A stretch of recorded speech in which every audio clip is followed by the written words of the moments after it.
Jared Polin, FroKnowsPhoto.com, here with a preview of the Sony a7R III. Now, you may have noticed that I'm not at the factory, I'm not at my loft, I'm actually in New York City at a Sony event where I got all of the information about this camera and I'm about to share it with you. But before I do that, I want to ask you a simple question, is if all of your gear disappeared or went missing right now, would you be able to memorize all of your serial numbers to be able to submit a police report or an insurance claim?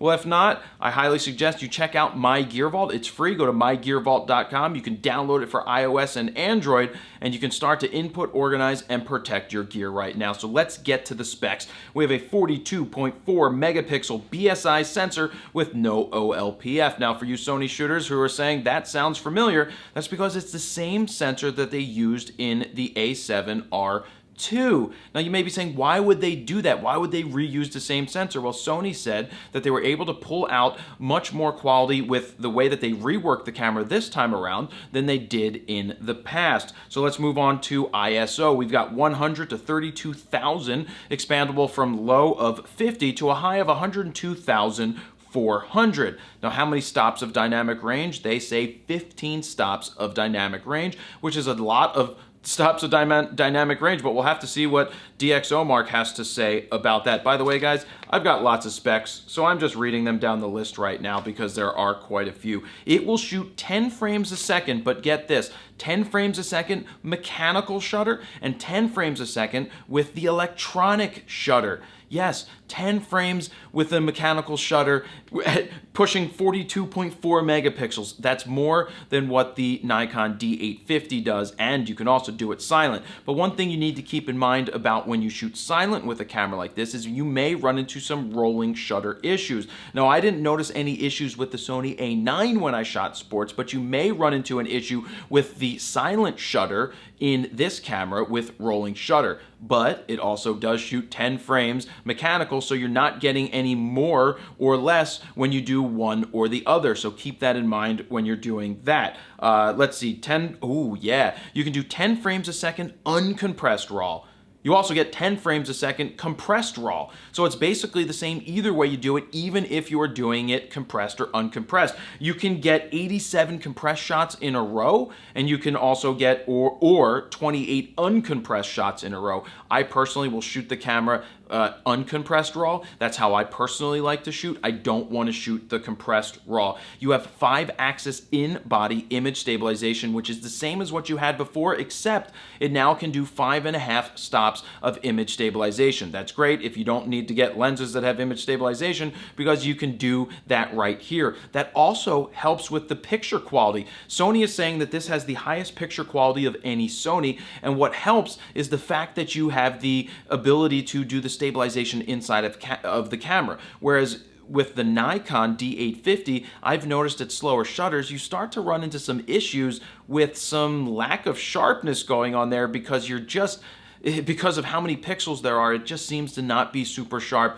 in certain situations. The Sony says with the stabilization, they can do a much better job than the other cameras at doing that. In terms of focusing points, 68% focus point coverage. You got 399 phase AF, you have 425 contrast AF, and they say that the focus is 2 times faster than the a7R II. I'm very happy with the mirrorless technologies that Sony has created. I loved what the A9 could do for autofocus, and they're saying that this is doing much better. It also improved on the IAF, which is one of my favorite features of the Sony A9. I'm sure it's going to be great inside of this a7R III as well. They showed us a sample of how it works, and it kept following the eye even when the subject was moving or blocked the eye. It still found it, and that is going to be a tremendous game changer for people who want to shoot continuous, high speed, 10 frames a second, and have the ability to find the eye for focus. Flipping over to more stuff, we've got 2 SD card slots. One is UHS-1,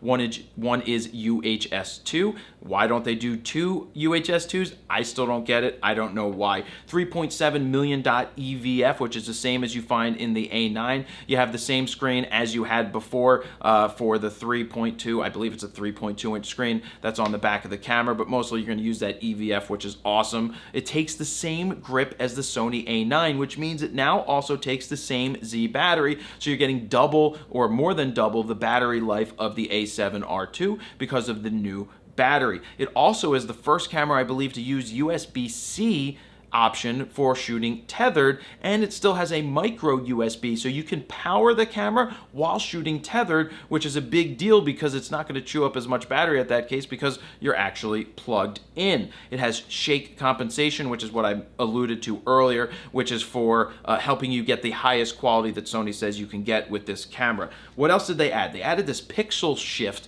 technology, which is where it takes 4 pictures. Now, it's not going to work for moving subjects because it takes them a half a second apart, but it then gives you a much higher quality image. Now, it has to be processed after in a software that Sony will give you. It's taking 4 raw files, it's shifting the pixels ever so slightly to give you much better quality, but it's going to stack those together later and give you a 42 megapixel raw file in the computer. So that's pretty cool. Then let's get to the video specs. You've got 4K full frame, 24 frames / 30 frames a second, 1080 at 60 frames, sorry, correction, 1080 at 120 frames a second, which is great. Now keep in mind, full frame 4K is awesome. Full readout is going to give you the full width of your lens. If you have that 12 to 24, you're getting 12 to 24 in 4K. You also have the option for Super 35 if you want to go into that mode as well.